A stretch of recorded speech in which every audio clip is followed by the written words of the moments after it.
Here you go. A name you have not thought about in a long time is John Madden. The reason I'm mentioning John Madden and the reason that John Madden is in the news is there's going to be a movie about John Madden. Now, think about this.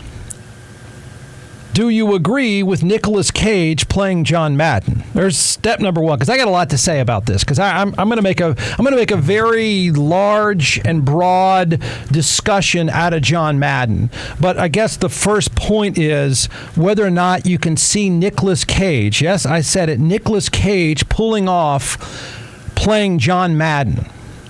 And I'll explain who John Madden is. Sadly, I guess somebody doesn't know, but I think it is important to have perspective.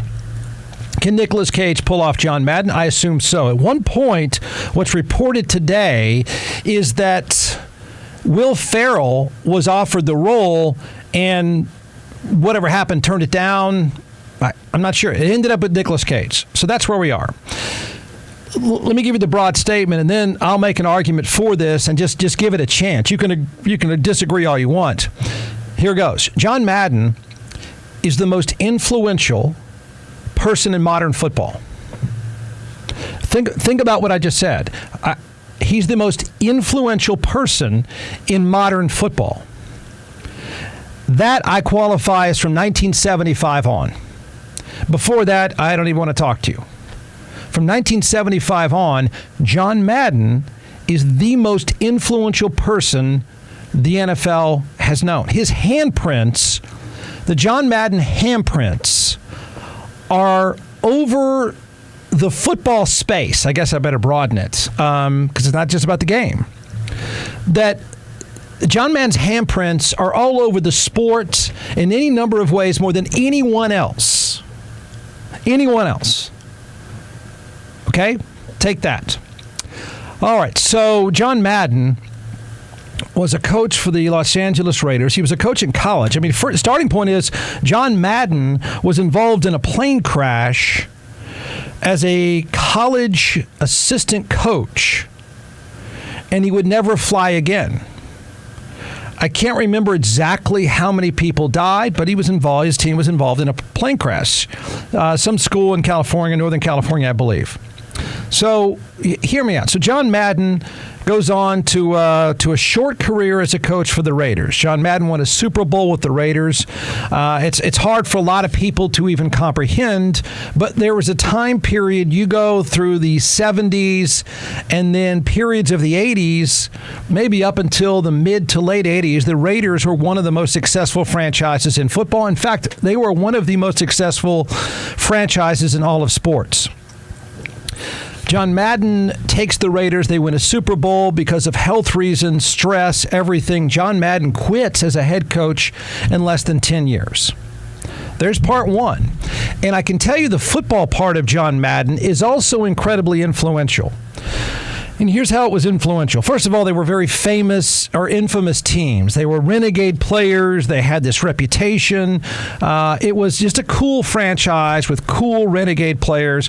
But John Madden, and I can nerd out, by the way, on the people that have their handprints on the modern game of football on the field. Now, Madden is the most influential because of stuff he did off the field. John Madden's influence on the field was in the Raiders were one of these first teams that were vertical. That's a nerdy football term, but they throw it downfield a lot. A lot. They'd go bombs away all the time. It was really unheard of. And he was an influential coach. Now, I would say this about on the field. I will tell you that I believe that Tom Landry and the Cowboys organization, if you just say who's the most influential football person, what happens on the field, I would argue with you and say that it's Tom Landry and it's the Cowboys organization. Here's why. What you see and have seen in modern football, from the shotgun to third down backs to defensive formations, a lot of nerdy football stuff was because of Tom Landry. Way ahead of the curve. Bill Walsh, who coached the 49ers, is another guy who reinvented a lot of the game, the game you see now. But the Cowboys organization, even though you want to hate them, the Cowboys organization, along with Landry, was one of the first organizations in their scouting to scout and draft players from historically black colleges. I mean, in a lot of ways, the Cowboys opened a lot of doors for players way back then and even, in later years. They were really innovative in the kind of athletes they went after. And they were really innovative in finding players everywhere in these small, historically black schools that pro teams never looked at. And the Cowboys were doing it then. So, yeah, that's the nerdy football part, what you see on the field now. But Madden had some say in that, too. So John Madden, what's reported now is that Nicolas Cage, according to Yahoo Sports, Nicolas Cage will play John Madden in an upcoming film about the legendary coach. All right, so there's a lot to this. So John Madden, the coach, was incredibly influential, incredibly successful, quit at a young age. Then I'm going to tell you this other part. And then we can argue about this too. John Madden, as a sports personality, became one of the most high-profile and successful pitchmen in football history. The short list of the most successful and, I would say, high-profile. Patrick Mahomes is quickly moving up this chart, by the way. He's all over ads. But John Madden broke through his entire career. I mean, everything that happened after his coaching is really, you could owe it to a light beer commercial. That's what launched John Madden. So if you go back in time, I mean, some of the ads, he's breaking through a sign, he's yelling, they let him be this character that became an incredibly successful pitchman for, was it Miller Lite? Not Miller Lite. What was it, Lights? Tastes great, less filling, that whole campaign? That wasn't Miller Lite, was it? Yeah. Was it Miller Lite? Okay. Tastes great, less filling campaign. So John Madden becomes a rock star. I would tell you the three most influential and high-profile pitchmen from football, from the NFL are, you're going to laugh, John Madden, O.J. Simpson. Yep. Big time. O.J. Simpson opened doors in advertising for black athletes that were never open before, and he was a constant pitchman. And maybe you could say Joe Namath, but I think Patrick Mahomes, who is completely saturated and still pulling off great football, would also be in the top 4 or 5. So then you have John Madden, the pitchman, is incredibly successful, which then launches John Madden, the color commentator, which changed football the way you see it. It changed broadcasting the way you see it and hear it forever. John Madden became the gold standard of football analysts because he made it cool to be quirky and nerdy and weird and over the top, and he became an absolute rock star as an analyst. Pre-Madden, not to bore you too much, I would argue that the Monday Night Football crew of the early days when they were drinking, Cosell, Meredith, and Gifford didn't drink, but that to me was the greatest broadcast of all time. But I like edgier stuff. But that didn't last very long. And so Madden lasted a long, long time. He won 16 Emmy Awards. He was the highest paid person in media. And he was an absolute rock star. And he was really good at his job, and he was funny at his job. And most of what we see in here now is largely because of Madden. Networks have been chasing the next Madden since John Madden. A lot of people thought Tony Romo. That's why he got the giant contract what he did, because everyone in the TV business knows you're not just football fans, you are personality fans. And if you could find another Madden, you've got a rock star, and it makes you money. John Madden was a draw himself.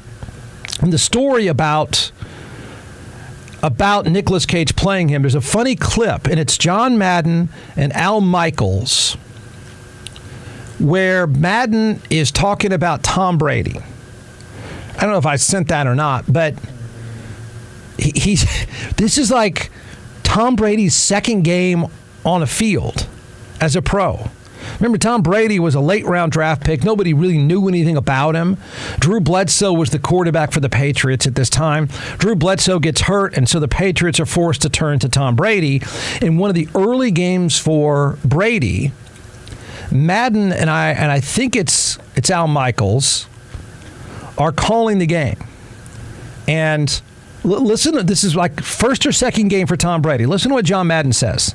What you're saying. Yeah, I mean, you can't say, okay, the guy in his second year, this guy's making Joe Montana, who's a Hall of Famer and one of the all-time great. But we talked about Tom Brady being from Sarah High School, so that's right in the 49ers area. And he was a big fan of Joe Montana, Steve Young, and the 49ers. And just the way, I mean, he's not struggling. I mean, he's not, bouncing around there and his feet going. I mean, he's just back there and calm and reading and getting rid of the ball. And that part of him reminds me of Joe Montana. Very poised. 3rd down and 7.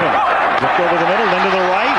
And Montana will be proud of that because Deion Branch goes in for a touchdown. And that's exactly what you were talking about. He looks over the middle, fires a bullet right on the mark to his receiver for 7. Yeah, and he's just so calm doing it. I mean, there's no jittery. He's not jumping around there. He's not shaking. Remember one of the best Madden moments, one time a pigeon went on the field? Madden must have spent the next 15 minutes. Another thing he did, or they did, because of him, because he would talk with his hands. And so some producer had the genius idea, well, let's just put a marker in his hands. And so he just started the telestrator. Most of us grew up with the telestrator. It was because of John Madden, because he wanted to draw stuff. And he would circle the pigeon, like where the pigeon would fly. So Madden, we sort of plot this course. Madden was the rock star of broadcasting. In my lifetime, the biggest star. And I mean, the business has been chasing another one ever since and pretty much failing, in my opinion. So he was groundbreaking. He was different. And he won 16 Emmys and said he didn't really know what he was doing. But then along the way, and I'm gonna claim that this is part of his influence, his handprints over football that we know it. I believe he's sitting on a train because the movie is going to be mostly about John Madden and EA Sports and the Madden game. I would say now most people, certainly if you're under the age of, I don't know, what do you think, Brandon, 40? Only know John Madden from the game. Pretty close. Video game. Yeah, pretty close. I mean, we're getting now, unfortunately, we're aging, but we're getting now to a point where Madden the broadcaster, like some people would say Madden the coach, that's long gone. Madden the broadcaster is almost unknown to a new generation. So the only thing they know is Madden, the name Madden, and the football game. Madden is on, I think the story goes, Madden is on a train because he won't fly, and some of the designers or creators of EA Sports meet him, and they want him to sketch plays for him because they're designing a video game back in, I think, probably about 1988. Next thing you know, the video game that many of us grew up with, the video game that's circling back, tech nerds rip it all you want, but it is a part of people's lives. And John Madden has his handprints all over that. Because if I understand the story, is that Madden they didn't know how to sketch out plays. They wanted a game to be as realistic as they could. Madden goes, well, here, let's work together and sketch out some plays. So next thing you know, the game is named after him, and the rest, of course, is history, and he's incredibly rich because of that. So I would tell you that, to take it even further, to make his handprints, my argument, he's the most influential person in modern football. The coach, the analyst, the pitchman, and then the game itself is so important. I think that the Madden game has largely created the sort of nerdy, numerical way people look at football now. I mean, even players talk about their Madden score, right? I think a large part of fantasy football, and fantasy football has made professional, two things have made the NFL gigantic. The biggest sport by far, nothing's even close. But two of the reasons why, fantasy football and gambling. And I think Madden, the game, has launched a generation that they know numbers, they like numbers, and it's how they look at football. It's how they analyze football. It's the reason why a generation of people under the age of 45 probably are into fantasy football and maybe to a degree betting. That's John Madden too. There's my claim in all those different ways with Madden handprints that John Madden is the most influential person in modern football history. 75 on. I could be wrong about some of the gaming parts of that, but I don't think that I'm that far off. So I don't know how. He's an amazing story. He was an amazing character, a very likable character. Usually when you have a movie, it's going to be somebody dark and brooding and not a lovable character, but Madden was a lovable character. Here's the way the story reads now. The project will cover the origins of the enormously successful Madden NFL video game franchise. Madden was approached by gaming developer EA to be the face, voice, and creative consultant for the multiplayer video game that utilized the names and traits of actual NFL players. The gameplay has influenced how football is televised, and the game is explained to viewers. Yeah, I mean, it's the video gameization of football that's made it so big today. It's exactly how, it's how kids know sports in general, but it's certainly how they know football. It launched in 1988. The film will be directed by David Russell, whose films include Silver Linings Playbook, American Hustle. Oh my gosh, that's a good movie. Wow. And a more conventional sports biopic about boxer Mickey Ward, the fighter. Will Ferrell was among the actors attached to play Madden in Russell's film. Hugh Jackman was later rumored to play Madden. Tom Hanks has interest in playing. Want to take a guess on this one? Who would Tom Hanks play? He's not going to play Ken Stabler, is he? Well, he's not going to play Fred Biletnikoff. He certainly can't play Cliff Branch. Can't play Willie Brown. Can't play Gene Upshaw. You want me to keep naming names off those famous Raiders teams? I can nerd out. He's rumored to be Al Davis, which is kind of cool. The Al Davis part of this, Al Davis was Jerry Jones before Jerry Jones in a different kind of way and kind of a mobster kind of way. Fascinating character. Unfortunately, Jerry Jones is on a similar thinking path as Al Davis. There's a lot to this. Bigger point, Jeff's take, John Madden is the most influential person in modern football.